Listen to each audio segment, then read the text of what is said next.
Sapu kwa nini haya?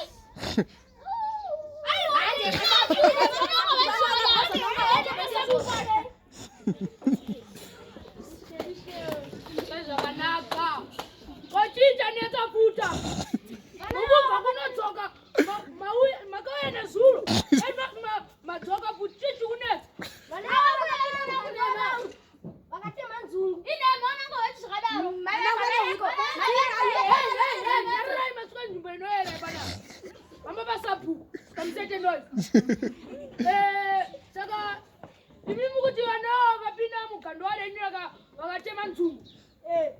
Saka imimu mafunga ita seko nenhawi.